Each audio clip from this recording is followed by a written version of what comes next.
पंजोता साहब, ये सवाल अब शद्दोमत से उठाया जा रहा है कि आपके पास तो देने के लिए कुछ है ही नहीं, डन, खत्म शुद्ध। देखें जैसे नॉट मैं मुस्तार ले रहा हूँ ये देखें अल्फाज। देखें नकवी साहब, ज़िंदगी और मौत जो है ना वो अल्लाह ताला के हाथ में है, और हमारा लीडर वो है जो दलेरी के साथ इस मुल्क का मुकदमा लड़ रहा है। अडयाला जेल के अंदर खड़े होकर इमरान खान साहब ने मेरे सामने कई दफ़ा जज साहब को ये कहा कि जज साहब अगर आप मुझे सज़ाए मौत भी दे देते हैं ना तो मैं नहीं डरता, क्योंकि ज़िंदगी और मौत तो अल्लाह ताला के हाथ में है। कुछ लोगों ने कहा जी कि 26 को गोलियां चली तो और उसके बाद जो है वो हमारा फाइनल कॉल थी वो ठुस हो गई। इमरान खान साहब ने कहा नहीं, ये कामयाब कॉल थी। यहाँ पर लोग आए और लाखों की तादाद में आए, और जब डी चौक पहुँचे अगर नाकाम होती तो इनको गोलियाँ ना चलानी पड़ती, इनको स्नाइपर्स ना बिठाने पड़ते। लेकिन बदकिस्मती है पाकिस्तान के अंदर के जुल्म भी करो उस पर ना कोई FIR दर्ज होती है, ना आज तक वो CCTV फुटेज। लेकिन 9 मई की तो ये देते नहीं हैं, 26 की देते हैं। ठीक है, अगर आप सच्चे होंगे ना तो आपसे मैं कोई चीज़ मांगूंगा ना तो आप फ़ौरन कहेंगे कि ये पड़ी है। अगर हम इंडिया के ख़िलाफ़ ये बात कर रहे हैं जो कि जनवन बात है कि आप इसके ऊपर कमीशन बनाएं, इंक्वायरी करें, जो उन्होंने हमारे ऊपर इल्ज़ाम लगाया कि हमने वहाँ अटैक किया, ठीक है जी, कश्मीर के अंदर, तो नज़र आ जाएगा। लेकिन उन्होंने नहीं बने क्योंकि वो झूठे थे। यही सूरत हाल है। अब नून लीग हो या पीपल्स पार्टी, क्योंकि ये अब सारे एक है ना, एक वक्त था जब हम देखते थे कि ये तकरीरें करते थे कि हम लड़काना की सड़कों के ऊपर और लाहौर की सड़कों के ऊपर वो शहबाज शरीफ साहब की पड़ी हैं, बाकी रहनुमाओं की पड़ी घसीटेंगे, ये सबसे बड़े चोर हैं। दूसरा दूसरे को कहता था ये सबसे बड़े चोर हैं। आज आप फ्रेमों में देखें इकट्ठे बैठे हुए हैं, किस वजह से? क्योंकि इन्हें पता है कि अगला बंदा जो है ना, हमारे जो मुखालिफ है वो ईमानदार आदमी है, वो नहीं हमारे साथ बैठेगा, वो नहीं इसका हिस्सा बनेगा। उसने तहरीक इंसाफ का जो नारा बुलंद किया था, जो उसने आगाज़ किया था तहरीक का 2.5 साल पहले, वो यही था कि पाकिस्तान के अंदर इंसाफ होना चाहिए।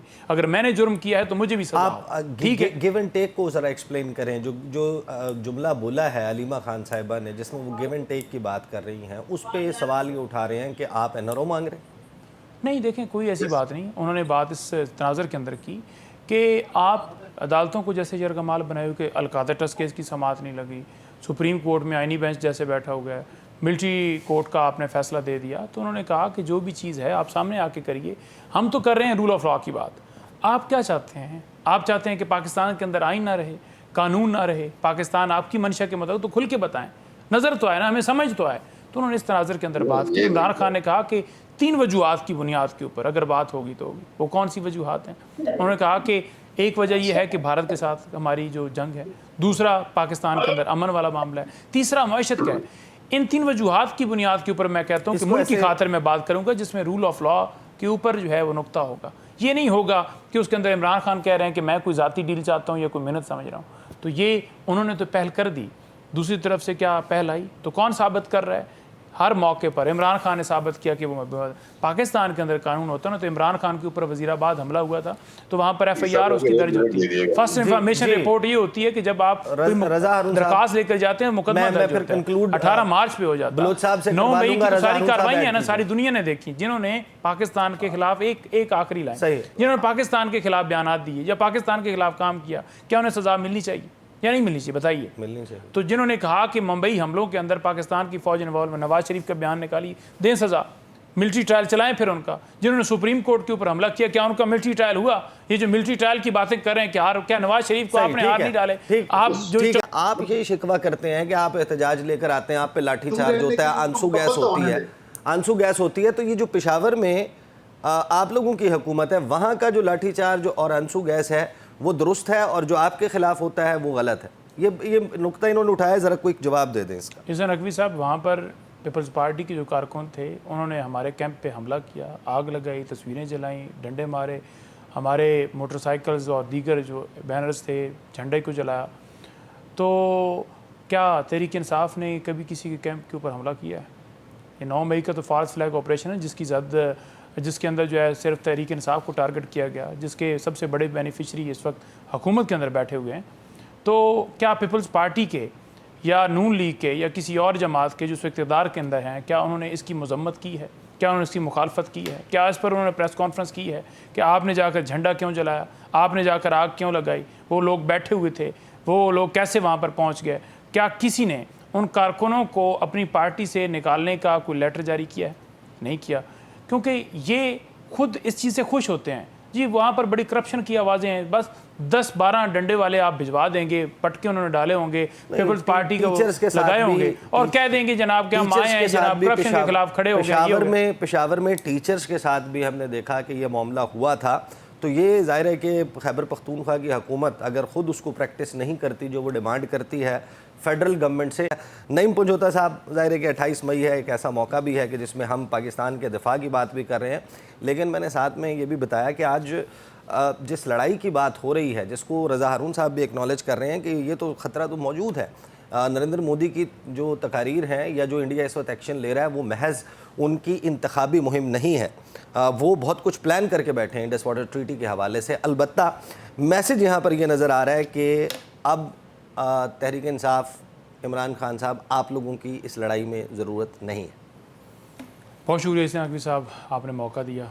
देखें, पहली बात तो ये है कि आज 28 यौम तकबीर जो है दिन है, और आज जिस तरह दिफा के हवाले से पूरे पाकिस्तान के अंदर ये बात की जा रही है, तो तहरीक इंसाफ बड़ा वाज़ेह मौका रखती है। दिफा हमारा मजबूत जो है वो होगा तो पाकिस्तान की बका है। तो हम तो हमेशा जब भी पाकिस्तान का मामला आया, चाहे भारत के साथ ये जंग जब स्टार्ट हुई उस वक्त भी सबसे पहला ट्वीट इमरान खान साहब ने अडयाला जेल से किया। उन्होंने बड़ा दो टोक कहा कि पूरी कौम यकजा है, और मोदी ने गलत जगह पर पंगा ले लिया जिसका उसको खमियाजा भुगतना पड़ेगा। और जब कामयाबी हुई तो उसके बाद इमरान खान साहब ने तमाम जो है वो नौजवानों को, तमाम जो है वो फ़िज़ाइये के नौजवानों को उन्होंने कहा कि मैं फ़ौज को सराहता हूँ, बेशमूल ख़ास तौर पर उन्होंने पाक फ़िज़ाइये का जिक्र किया।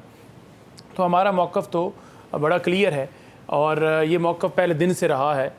जिनके हवाले से ये कहा जाता था कि ये सोशल मीडिया के जितने भी हैं नौजवान हैं जिनकी सेंसाजी की गई है, ये डिजिटल दहशतगर्द हैं, फिर उन्हीं की तारीफ़ हमने सुनी। प्रेस कॉन्फ्रेंस के अंदर कहा गया कि नौजवानों ने भरपूर रोल अदा किया, और प्रेस कॉन्फ्रेंस भी आपने सुनी DGI SPR की और दीगर लोगों की भी।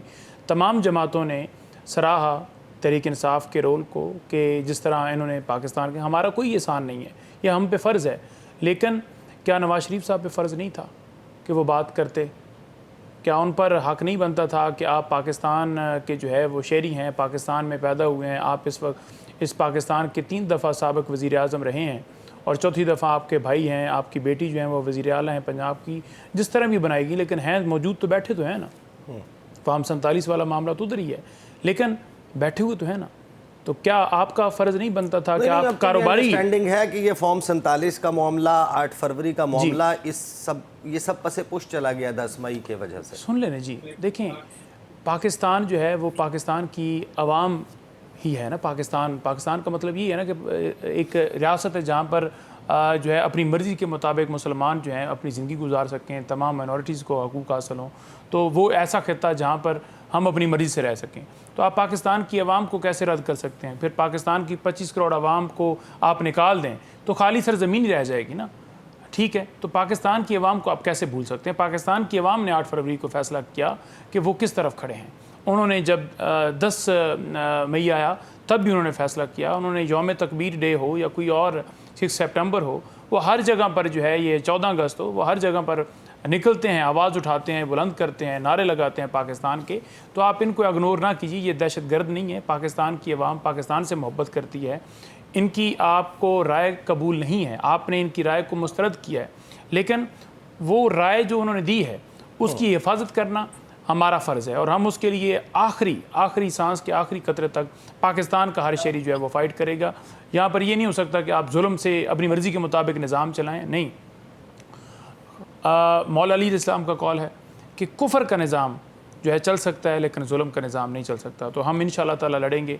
इमरान खान साहब हकीकत हैं, कोई माने या ना माने, हर जगह पर आपने तस्लीम किया। दरवाज़े भी तभी अडयाला जेल के खुले, तभी आपको जो है वो पैगामात के अंदर जो है वो आपने आवाज़ें भी बुलंद करनी होती हैं, प्रेस कॉन्फ्रेंस करते हैं, आपने तस्वीर पर पाबंदी लगाई हुई है, आपने जो है तकरीर पर पाबंदी लगाई हुई है। तो अगर उनकी अहमियत नहीं है फिर चलाएं उनकी तकरीरें, फिर करने दें जल्द से जुलूस, फिर करने दें, निकालने दें रैलियाँ, फिर करा लें एक इलेक्शन, एक कौंसिल का इलेक्शन। अगर किसी को मकबूलियत का मामला है कि मकबूलियत उसकी बढ़ गई है, इमरान खान की कम हो गई है, तो फिर उन्होंने कह दो आ जाए कौंसिल का इलेक्शन करा लें, तो फिर मुकाबला हो जाए। एक असी अपना कारकुन PTI का खड़ा कर दें, पता लग जाएगा कि किसकी मकबूलियत है। तो ये बातें मकबूलियत की आप हमें ना बताइए। आवाम को पता है कि कौन ठीक है कौन गलत है, उसको आप तस्लीम ना करें, वो एक आपकी सोच है, लेकिन आवाम तो राय रखती है। सही।